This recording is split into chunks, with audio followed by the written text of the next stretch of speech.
ni Pangulong Rodrigo Roa Duterte, itutuloy natin ang ating karapatang makapagpahayag at payapang magtipon-tipon. Mabuhay si Pangulong Rodrigo Duterte! Duterte! Duterte! Duterte! Duterte! Duterte! At mula ho rito, antayin lang natin si Pangulong Duterte at tayo ay sama-samang maglalakad at magmamarcha patungo sa Freedom Park. Sapagkat sa Freedom Park, nalalaman ito ng mga kaibigan nating kapulisan. Malinaw pa sa sikat ng araw, nakasulat sa saligang batas na karapatan naming mamamayang Pilipino na malayang makapagpahayag at payapang magtipon-tipon. Kaya nananawagan ako sa pamalaang lokal ng Dumaguete City at sa mga magigiting nating kasamahang PNP, huwag niyo po kaming pigilan, huwag ho kayong magpagamit at huwag ninyong sikilin ang aming karapatang nakasaad sa Article 3, ang Bill of Rights ng ating konstitusyon. Yun lamang po ngayon at maraming salamat. Magandang hapon. Let us continue upholding, defending, and protecting the Constitution. Mabuhay ang Pilipino! Mabuhay! Duterte! Duterte! Duterte! Duterte!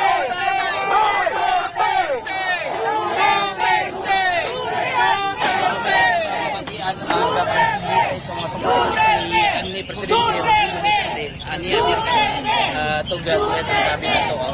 Si Glenn, nandiyan na ba? Attorney Harry Roque. Nandiyan na ba si Glenn?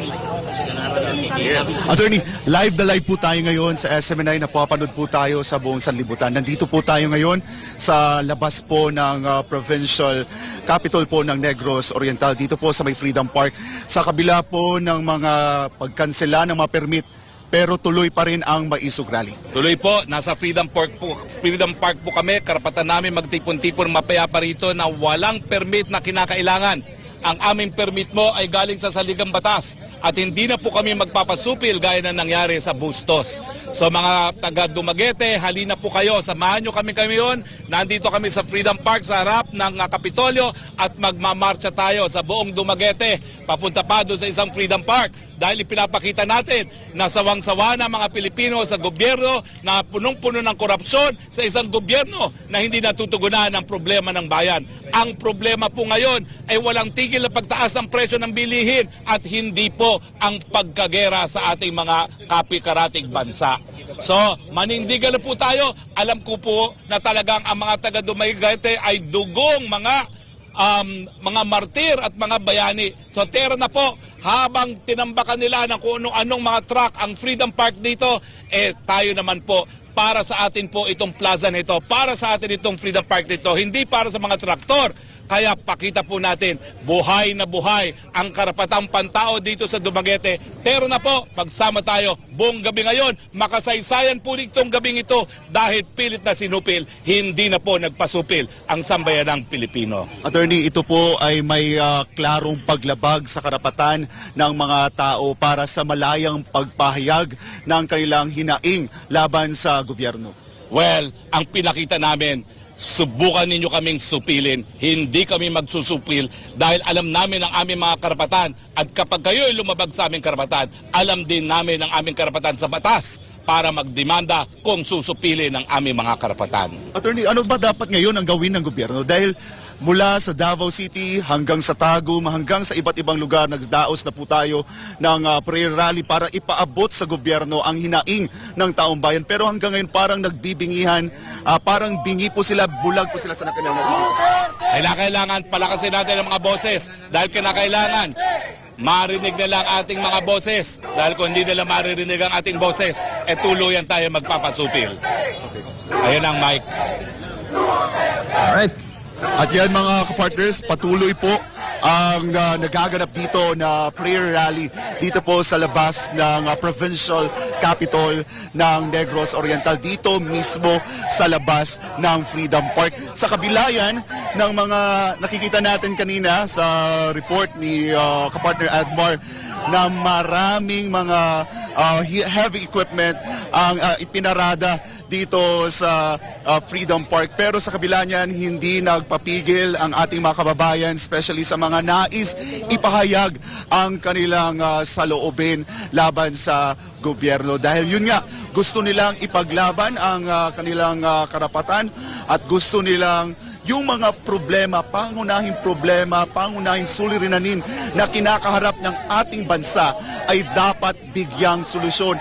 Una dyan mga kapartners, mga kababayan, yung problema sa taas ng presyo ng mga bilihin at sa mga iba pang mga problema na kinakaharap ng bansa. Ngayon, papakita ko lang sa inyo, dito po nagtipon-tipon na ang ating mga kababayan. Hindi na po sila nagpapigil at sumali nga sila dito sa peace rally na inaasang dadaluhan ni dating Pangulong Rodrigo Duterte. Siguro may kakausapin tayo dito na ilan sa ating mga kababayan.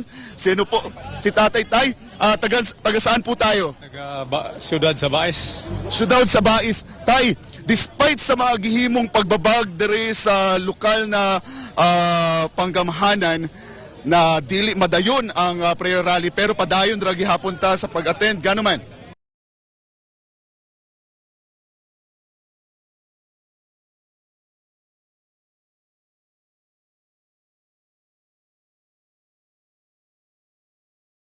Padayon naman sir kay Juan man kausa din aron ang atong batakang balaod mamatuman ug unsa may naa na isulat. Unsa man ang atong gusto ipaabot karon sa gobyerno? Kinahanglan ang gobyerno ilang tagdon ang mga problema sa katawhan. O dili nila mahimong mataga, dili nila solusyonan unsa ang kagutom sa tao, uban pang mga problema, angayan manaog na lang. Manaog sa pangatungdanan. Ayan, mga partners, isa lang yun si Tatay sa mga sumali dito sa Maisog Prayer Rally. At ngayon naman ay makakasama po natin si Attorney Vic Rodriguez. Attorney, tuloy na tuloy ang Maisog Peace Rally dito mismo sa Dumaguete City, sa harap po ng Freedom Park. Hindi pwedeng awatin ang isang karapatan na mayroong garansya sa ilalim ng ating saligang batas, specifically sa ating Bill of Rights. Malinaw dyan sa Article 3, Section 4 ng ating Bill of Rights na meron tayong karapatan na magpulong-pulong, magtipon-tipon ng mapayapa at ipahayag ang ating reklamo, hinanakit at saloobin sa pamahalaan. At hindi yan pwedeng kitilin kahit ng pulis, kahit ng LGU at lahat ng dapat na naglilingkod sa pamahalaan ay nalalaman ito. Si Governor sa Calvaria po sir, may liability po siya sa ginagawa. Dahil nagbigay sila ng paunang permit at it was withdrawn apparently according to the organizers whimsically and capriciously. Malinaw ang ating saligang batas, kinikilala yan. Kapag ka Freedom Park, hindi mo kinakailangan ng permiso. Basta't ang pagtitipon ay mapayapa at ito ay ulit-ulitin ko nakasaad sa Article 3 ng ating saligang batas. Attorney, ito medyo pero ito yung sinabi ni Governor. Papayagan niya daw na sumali ng o magsagawa ng prayer rally dito sa Freedom Park, pero problema siya ay baka daw masalaula yung ganda daw ng Freedom Park. Alam mo, mas mahalaga in the hierarchy of rights, mas mahalaga ang ating Bill of Rights kesa sa halaga ng halamang masisira. At ginagarantiya ko sa kanya, hindi baboy ang mga miyembro at kasapi ng hakbang ng maisog. Sa tingin mo dito, Attorney Vic, merong nalabag na karapatang pantao, especially sa ginagawa po ng lokal na pamahalaan o ng provincial government po? Malinaw na malinaw ang paglabag ng ating saligang batas. Kaya nga ang ating sinisigaw, let us continue defending the flag, let us uphold, protect and defend the Constitution. Sapagkat malinaw din dyan sa Declaration of State Policies and Principles na kinikilala yung human rights. At hindi yan dapat tratuhin parang isang commodity na pagkakumbinyente sa LGU ilalabas kapag ka hindi itatago. Yan ay nandyan sa ating Bill of Rights. At malinaw, attorney, na ipinapaabot po natin sa iba pang mga lokal na pamahalaan na kung saan man natin nais nating magdaos ng peace rally ay hindi mapapipigilan ito.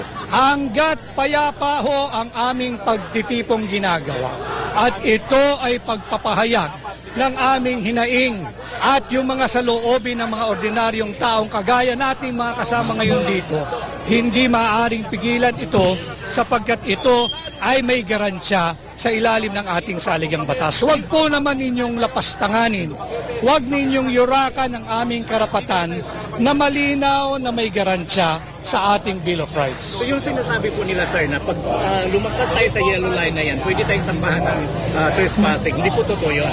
Yan ay Freedom Park. Yan ay pag-aari ng ordinaryong mamamayan. At yan ay nakasaad sa BP 880, yung Batas Pambansa 880, which ironically passed during the time of the father of the incumbent president, sometime October of 1985. Yan ay bukod pa sa garansya ng saligang batas. So malinaw, bukod sa BP 880 na kumikilala ng ating karapatang magpahayag, nandyan din yan sa garansya sa ating Bill of Rights. Attorney, ano na lang yung mensahe natin sa Marcos government? Kasi patuloy tayong nagpapahayag ng ating mahinaing pero mukhang nagbibingihan ang gobyerno ngayon. Hindi sila dapat magbingi-bingihan, lalo na yung mga nakapalibot kay Pangulong Bongbong Marcos. Because I will let you into a very short story. Noong panahon ni Pangulong Duterte, sometime July of 2021, ini-implement pa yung ECQ, yung GCQ, yung MCQ dahil may pandemic, yung COVID-19 na protocol. Kami ni Bongbong Marcos, nung siya'y makakandidato pa lamang, alam niya ito. Umikot kami sa iba't ibang probinsya. Vinolate namin ang mga COVID protocols, yung MCQ, GCQ, ECQ. Hindi kami sinikil ng kagaya ng paninikil ng Administrasyon Marcos ngayon na kami nagpapahayag lang ng aming saloobin at ginagawa lang namin ang aming karapatang garantisado sa ilalim ng ating saligang batas. Papasok po ba tayo sa Freedom Park ngayon? We have to wait and submit to the wisdom of President Duterte on what to do next. Ayan, maraming salamat po, Attorney Vic Rodriguez. Ayan po mga kababayan, patuloy ang pagsasagawa nga ng Maisog Peace Rally. Pupunta po tayo dito ngayon sa kasalukuyang nagaganap sa labas po ng provincial capital ng Negros Oriental. Yan po ang sigaw ng taong bayan na nandito ngayon.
Jason!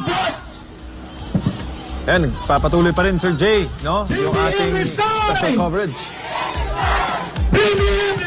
At dinig natin yung sigaw ng taong bayan. BBM Resign. Jason! BBM Resign!